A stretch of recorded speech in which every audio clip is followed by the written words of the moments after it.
Hi and welcome back. In this lecture, we're going to talk about key insight 3, the demand for a greater customer experience. So if you look at customer satisfaction, it evolves based on these two simple factors. One is service quality and second is the value that the service or the product provides. So service quality can be divided into two parts. One is extrinsic service quality and the other is intrinsic service quality. So if you look at the intrinsic service quality, it's about the perspective of quality from the service provider's point of view, and it's usually embedded in the delivery of the service or the product attributed by the service provider. And also you can consider it as it's based on the management's perspective of the expectations of the consumers and their translation into specifications as well. So the level of control over the intrinsic quality is directly related to the level of tangibility of the service. For example, in pipe-borne tap water, intrinsic quality basically involves the traditional methods of water quality, so things like lab testing and pressure monitoring. Then if you look at extrinsic service quality, it's basically the perspective of quality as perceived by the customer. So the gap between the expected service quality and the perceived service quality is usually translated as the extrinsic service quality, and it can be measured using surveys and interviewing customers and even the word of mouth and company image as well. But measuring extrinsic service quality is very challenging because you need to quantify it. So for example, when a customer says water is bad, it might be only that person's perception. So there are lots of underlying psychological factors that's actually driving this extrinsic service quality or the customer's perception of quality. So if you look at the ways that we can improve quality, it's basically technical quality control processes. For example, quality check gates. So we put different quality checks along the production and the manufacturing process. Then there's things like process controls, so tightly controlling the input and the process, and also ensure that the production environment is stable, meaning there are no ad hoc disruptions like power disruptions and that sort of a thing. Then you can capture the extrinsic quality by surveys, complaints, focus groups, which will help us to understand what's working and what's not, and also the customer's perception on different products and services that we have to offer.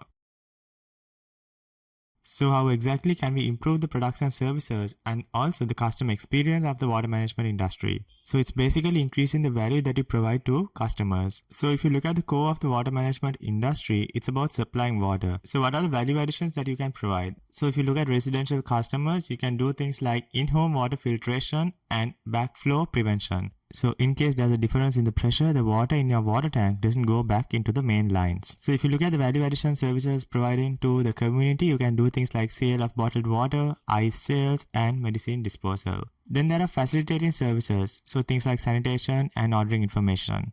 For residential customers, you can do things like new connections, consumption data, water serving information. Bill payment, if you can do things like digital billing, hardship assistance. So for example, you can do things like monthly interest-free payments for the water bill and things like that.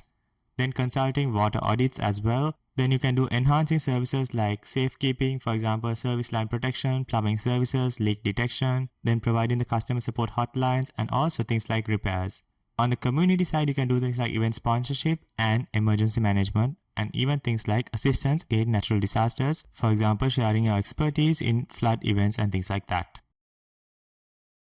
So how do we improve customer experiences? So the main thing is to focus on addressing the customer's issues first time. So what we call first time resolution. So resolving the customer's issues with a single call or notice to the water utility provider. So if you can do that, instead of customers calling you, there's a good chance of customers talking good about your brand and feeling good that they are partnering with your brand. Then we have things like debt management. So creating consumer-friendly payment plans as well. So if you're charging more than the market price, you need to be able to justify the additional price that you're charging from the customer by value. What is the value addition that you're giving to the customer? Then we have things like the single view of the customer. So you can give customers a single view, for example, something like a mobile app or a dashboard, which they can use to monitor things like the service, whether it's active or inactive, or if there are any disruptions, billing information and data. So for example, you must be able to see things like billing information, and you must be able to see things like past billing information, and also powerful data visualizations on your consumption patterns. For example, at what time is your consumption high? So by giving that level of granular detail to customers, it will certainly improve the customer experience. Then we have things like investing in services to deliver a better customer experience, but not marketing them to customers. So this is one challenge that a lot of companies are facing. So investing in digital technologies like bots and other automated call center support services, which you have invested millions of dollars, but customers are just simply relying on the traditional phone call rather than using things like maybe you could complain to your water utility company using WhatsApp and things like that. They are following the traditional route. So this is also very, very important. Well, that's about it for Key Insight 3, the demand for a greater customer experience. I'll see you on another lecture.